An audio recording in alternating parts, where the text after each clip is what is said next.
એકવાર એક ભિખારી એક ખેડૂતના ઘરે ભીખ માંગવા ગયો. ખેડૂતની પત્ની ઘરમાં હતી. તેણે રોટલી બનાવી હતી. તે વખતે જ ખેડૂત ખેતરેથી કામ કરીને ઘરે આવ્યો. તેણે ઘરમાં રમતા તેના બાળકોને વાલ કર્યો. તેની પત્નીએ તેના હાથ પગ ધોવડાવ્યા અને પછી તે જમવા બેઠો. ખેડૂતની પત્નીએ પેલા ભિખારીને રોટલી અને મુઠ્ઠીભર ચણા આપ્યા. ભિખારી તે લઈને ચૂપચાપ ચાલ્યો ગયો. રસ્તામાં ભિખારી વિચારવા લાગ્યો કે અમારું તો કંઈ જીવન છે, આખો દિવસ કૂતરાની જેમ માંગતા ફરવાનું, પૂછવા વાળું કોઈ નહીં. અને આ ખેડૂતને જુઓ, કેવું સુંદર ઘર છે, ઘરમાં એક સ્ત્રી છે, બાળકો છે, તે જાતે જ અનાજ પકવે છે અને બાળકો સાથે પ્રેમથી ભોજન કરે છે. હકીકતમાં તો આ ખેડૂત સુખી છે. તો આ તરફ ખેડૂત જમતી વખતે પત્નીને કહે છે, આપણો કાળો બળદ ઘણો વૃદ્ધ થઈ ગયો છે. હવે તે પહેલાની જેમ કોઈ પણ પ્રકારનું કામ આપતો નથી. જો ક્યાંકથી નાણાંની વ્યવસ્થા થઈ જાય તો આ વર્ષે કામ ચાલી જાય. હું જીવણ શેઠ પાસે જઈશ, તે વ્યાજે રૂપિયા આપે છે, તેનાથી કામ ચલાવી લઈશું. જમ્યા પછી તે શેઠ પાસે ગયો. લાંબા સમય સુધી આજીજી કર્યા બાદ શેઠ ખેડૂતને વ્યાજે રૂપિયા આપવા રાજી થઈ ગયા.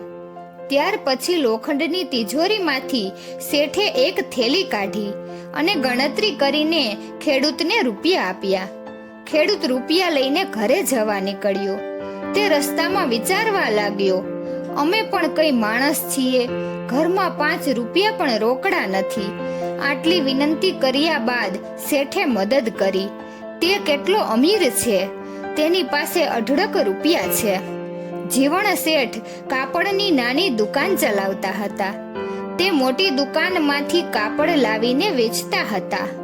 બીજા દિવસે જીવણ શેઠ કાપડ લેવા માટે ગયા. તેમણે શેઠ પૃથ્વીચંદની દુકાનમાંથી કાપડ લીધા.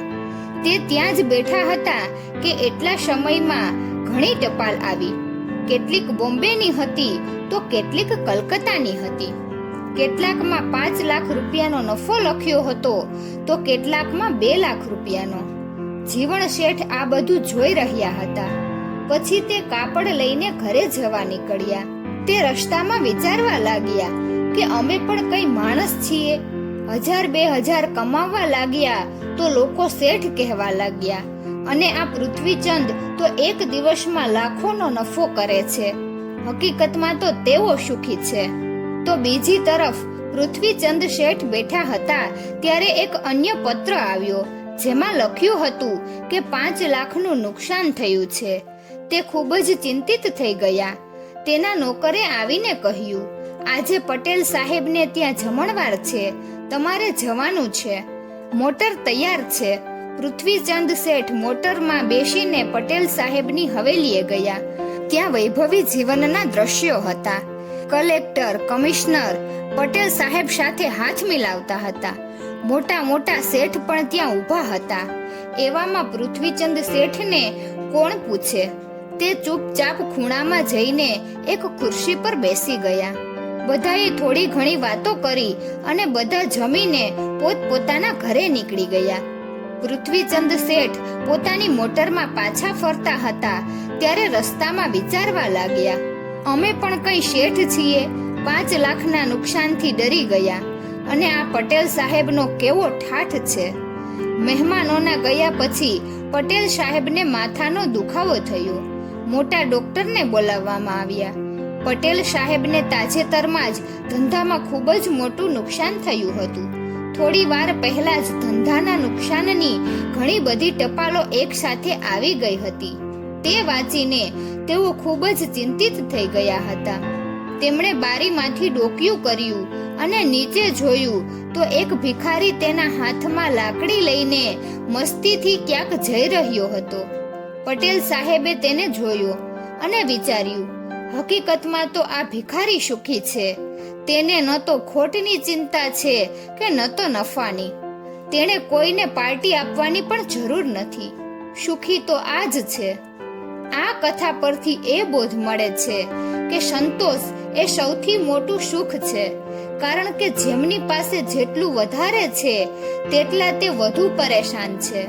હકીકતમાં પરમાત્માએ આપણને જેટલું આપ્યું છે તેટલું આ દુનિયામાં બીજા ઘણા બધા લોકોને નથી મળતું.